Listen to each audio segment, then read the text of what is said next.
Are you ready for a thrilling fantasy Disney movie, The Lion King? Aired in 1994, this fantasy Disney movie still has the power to make you wish you were there in Pride Lands to save the kind Lion King Mufasa and help his son Simba against Scar, the bad lion. The movie is around 1.5 hours long, but today we will share the entire story in just 10 minutes. So let's dive in.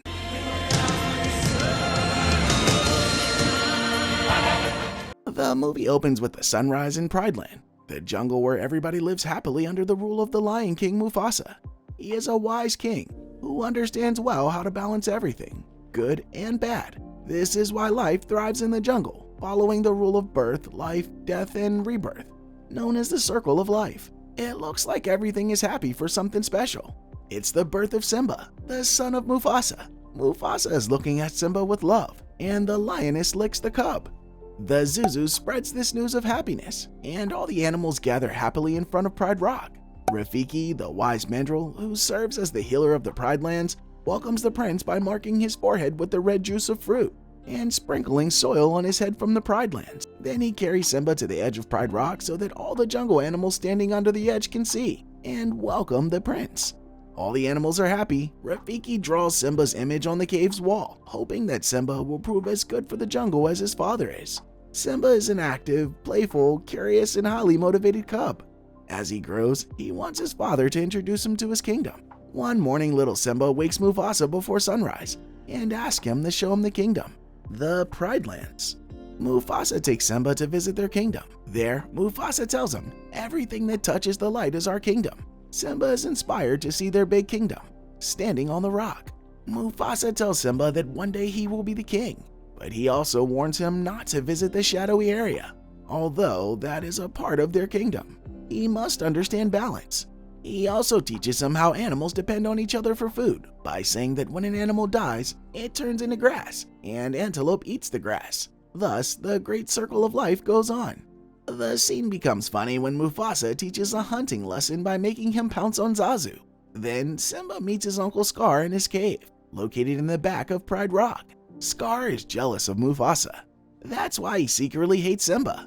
Cunning Scar tricks Simba by telling him that one day he will be king, and it will happen when his father Mufasa dies. Although Simba doesn't think about the death of his father at this moment, the idea of becoming a king makes him excited. He starts dreaming about his role. Later, Nala, the daughter of trusted lioness of Mufasa and Simba's friend, appears. Simba wants to visit the waterhole in the dangerous areas of Pride Lands with Nala, but his mother only allows them if Zazu goes with them. It's because the land is full of danger for these little cubs. On the way, Simba sings a song to share his happiness about becoming the next king of Pride Lands. He roams freely in the entire jungle without caring about his life or Nala's life. In fact, he doesn't even listen to Zazu's warnings. Finally, they reach the elephant's graveyard, where Shenzi, Banzai, and Ed, 3 hyenas who are friends of Scar, attack Simba. Simba roars at them, and they're frightened. Simultaneously, Mufasa suddenly appears there and warns hyenas to stay away from Simba. Coming back to Scar, these 3 hyenas discuss their helplessness in the land of lions as they failed to kill Simba. It looks like Scar has sent them there to kill Simba. After some time, the sun sets and it's dark everywhere. Mufasa is angry at Simba for his carelessness. The father makes him realize how dangerous his decision has been. Simba admits his folly by saying, "I was just trying to be brave like you." But Mufasa teaches him to understand the balance of things in life. He advises him to act bravely when he needs to, but being brave doesn't mean looking for trouble. Simba shares his love with his father, telling him that he wants to always be by his side. Mufasa indirectly teaches him the concept of unavoidable death that could separate both of them, or any father from his son, by advising him to look at the stars whenever he feels alone in his life. Simba meets Scar again. He teaches him a little roar and talks about a surprise that is hidden as, "It's to die for." And guess what? The die for surprise is Scar's evil plan to kill Mufasa and Simba to become the next ruler of the Pride Lands. At the moment when Simba is alone on the rock, a huge herd of wildebeest rushes there. Scar sends them as a part of his evil plan. He is watching this all happening, standing on a safer rock. Simba holds the branch of a tree to save his life, while King Mufasa runs between the herd to save his son. The situation becomes intense when Simba can't hold the tree branch, and falls among the running wildebeest. He's about to lose his life. Mufasa, just like a powerful hero, rescues Simba and leaves him on a safer rock. But when he tries to climb up another cliff, Scar grabs Mufasa's paws and drops him, saying, "Long live the king." Mufasa falls into the herd of wildebeest below. Here, Scar proves himself to be the most selfish and cruel character in the movie. Shocked and upset, Simba stays between the dead Mufasa and wants him to be alive again. Just at that moment, Scar comes there. He makes Simba realize that his father's death happened because of him. He lost his life while saving him, and his mother won't trust him either. Finding himself guilty, Simba runs away from there. Scar fails to kill Simba through an exciting herd of wildebeest, so he ordered 3 hyenas, Shenzi, Banzai, and Ed, to kill him. On his way to run away from Pride Lands, they attack Simba. He runs for his life, and luckily falls between rocks and barren thorny trees of Shadowland, which injures Shenzi, Banzai, and Ed, so they have to come back. The sun sets sadly. Scar declares both Mufasa and Simba's death in Pride Lands.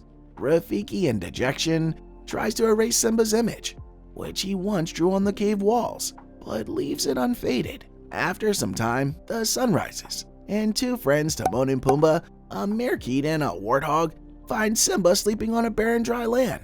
They're surprised to see a little cute lion lying alone. Pumbaa loves to rescue Simba, but at the same time, Timon tells him that lions are bad and they eat them. But when Simba regains his senses, Timon proudly tells him that he was the one who saved him. It shows that Timon is a good guy in fact. First, Timon and Pumbaa ask Simba how he got there, but when Simba is sad and unwilling to tell him about his tragedy, they teach him a lesson about forgetting his past and starting a new life. They sing him a song, or motto, Hakuna Matata. Hakuna Matata, what a wonderful phrase. Simba embraces Timon and Pumbaa's problem-free life philosophy to find happiness in the present. Soon, Rafiki learns that Simba is alive. While wandering the Pride Lands, he senses Simba's presence, follows his scent, and finds him alive. The music plays, "Can You Feel the Love Tonight?" Simba and Nala, now young lions, meet under the stars by a stream. They run in the green land, embrace each other, and recall their childhood. Another emotional incident happens when Simba sees his reflection in the clear water of the stream, and Rafiki tells him that it's a reflection of Mufasa. Mufasa is in him. At the same time, Mufasa's ghost appears in the sky. He gives Simba a powerful message about his true identity as one true king. This makes Simba think that now's the time for him to go back and fight for his rights and kingdom. Simba requests Mufasa not to leave him, but Mufasa disappears. Rafiki also advises Simba to learn from his past instead of running from it. Simba agrees to go back to his home. He shares with Nala that he wants to see his mother. Now, the Pride Lands have changed a lot. Scar allowed hyenas to hunt freely in the jungle, which ultimately disturbed nature's balance and famine. As Simba reaches the Pride Rock, he finds Scar and his mother in a heated argument. The lioness tells Scar that hunger is everywhere in the Pride Lands, and that the only choice is to sentence them to death. Proud and selfish, Scar tells her that he doesn't care if animals die. She says that he is not even half like Mufasa. Otherwise, things would have been different in Pride Lands. Famine is ruling the jungle, animals are hungry, and the balance is lost. Scar is enraged about listening to the ideal times of the Lion King Mufasa, when every animal was happy. He pushes her, and she falls away, and Simba approaches her. Scar is surprised, looking at Simba, and thinks of him as Mufasa. He expresses it by saying, "No, you are dead." But Simba tells him, "It's Simba, not Mufasa." The entire pride of lions gather there. They want Simba as their king, but Scar doesn't want it to happen. He blackmails Simba and says that he will tell all the animals who's responsible for Mufasa's death. But Simba is determined to regain his rule. The fight between both of them begins. At first, Scar admits that he killed Mufasa, but then seeks an escape. Simba catches him in the fire burnt by hyenas. Here, Scar begs for his life, telling him that it wasn't him to kill Mufasa, but hyenas. Shenzi, Banzai, and Ed overhear him. Believing him, Simba lets him go, but cunning Scar throws embers in Simba's eyes. Thus they start fighting again, and Scar falls from the high cliff during the fight. Shenzi, Banzai, and Ed now want to take revenge on Scar, so they kill him. Finally, Simba returns to the Pride Land to rule it like Mufasa, with balance. The land becomes happy again with the arrival of the Lion King, who knows how to balance things in life and act wisely. Chaos is gone.